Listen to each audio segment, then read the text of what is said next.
everyone, welcome back to Cooking with the Nix.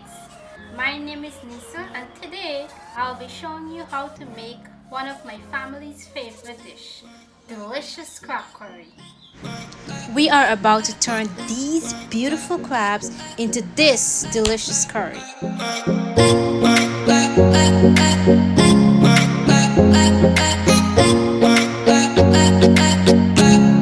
To wash the crabs with lime and salt.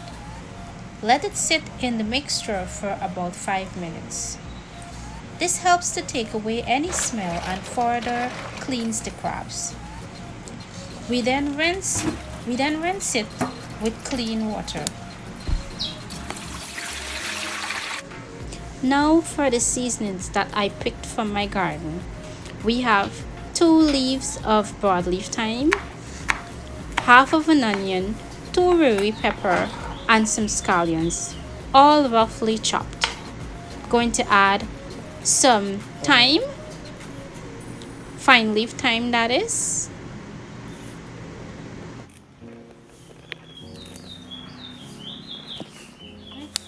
We are also going to use 1 head of garlic.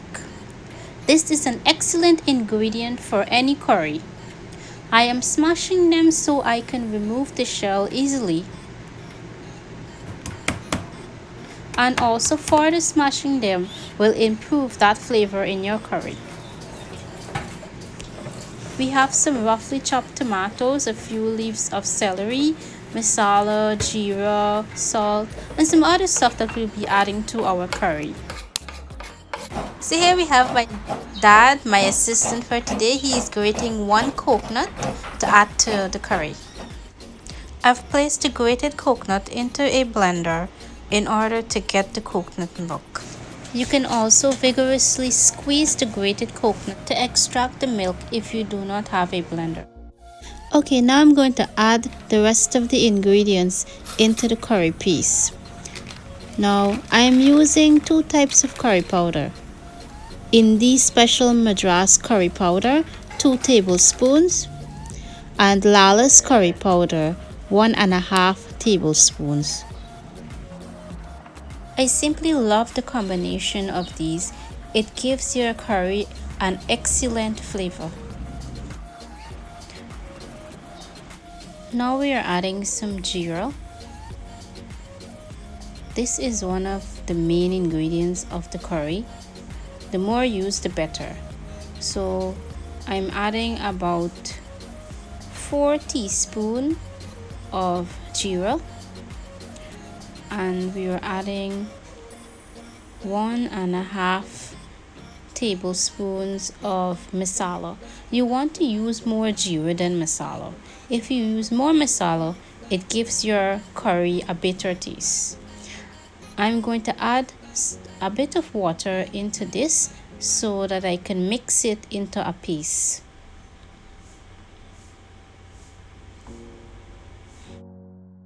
I'm also going to add 2 tablespoons of green seasoning, which consists of onions, garlic, shallot, scallions, celery, and some thyme. We're going to mix it up well. And here you have it. This is what the paste looks like. So we're going to add some oil into our canary, and when it's hot enough, we're going to add the paste.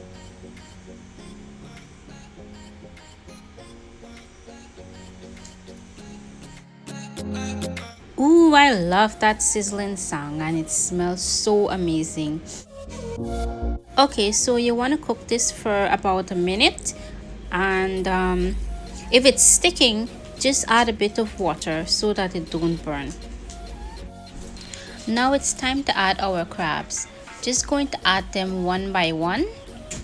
I have about 11 crabs that I've purchased, and you want this to bunjal for about, or cook for about 10 minutes in the curry, because you want all that flavor from that curry and masala to go into the crab, to cook into the crab. So if you notice, I'm taking the masala liquid and I'm kind of like pouring it on top of the crab. I'm just going to add a bit of water to this. This simply avoid the curry to stick at the bottom of the canary. I'm just going to continue stirring. Just want to do this very gently. I'm going to add some more masala and Geera, about 1 tablespoon of masala and about half a tablespoon of Geera. I'm going to mix that in. I'm going to add some salt to taste. To this I'm adding about 2 teaspoons of salt. Now when you add the coconut milk and you taste the curry gravy, you can add more salt if needed. I'm just going to gently turn this to mix in the salt. I'm adding a little bit more water and you're going to allow this to cook for the remaining 10 minutes.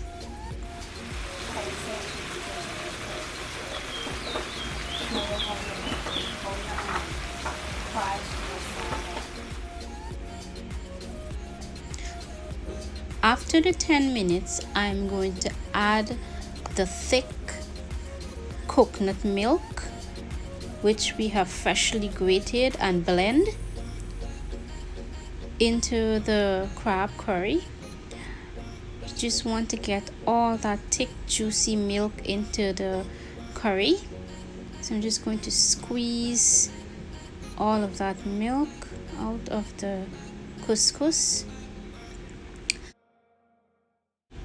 So I've added about 5 cups of milk into the curry. Just want to give it a stir. I'm going to add my freshly chopped tomatoes and celery leaves. And you want this to cook for about 20 minutes.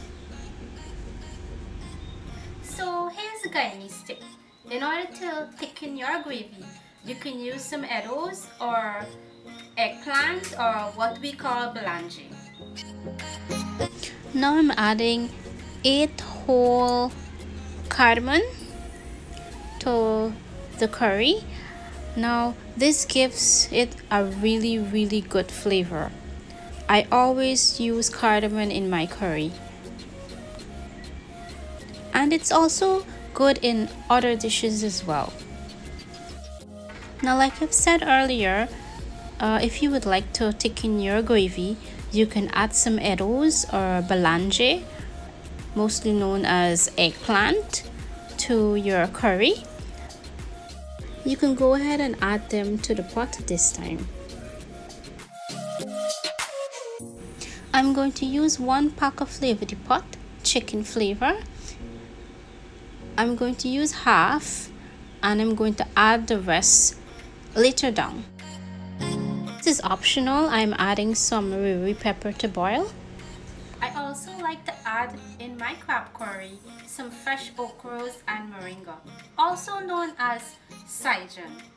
But today I'm keeping it simple. I'm checking the curry, it's almost finished. Now if you've noticed the curry is all cooked into the crab, that's what you want. I'm adding the rest of the Flava the pot seasoning.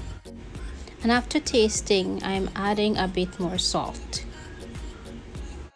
Then cook for 1 minute and your delicious crab curry is all done. Okay, so I like to have this dish with some fresh cucumbers and lettuce. So here's a small salad that I usually make. I have some fresh lettuce. I'm going to just roughly chop and place in a bowl. Half of a cucumber, just going to dice that up as well and add to the bowl, and just added some salt to taste and a tiny bit of ground pepper. Then give it a mix and we're all done. Hey guys, so that's how I make my crab curry. It is so delicious, you have to try it. if you like this video, just remember to give us a thumbs up and subscribe to our channel. Also, you can leave your suggestions and comments below. Thank you so much for watching.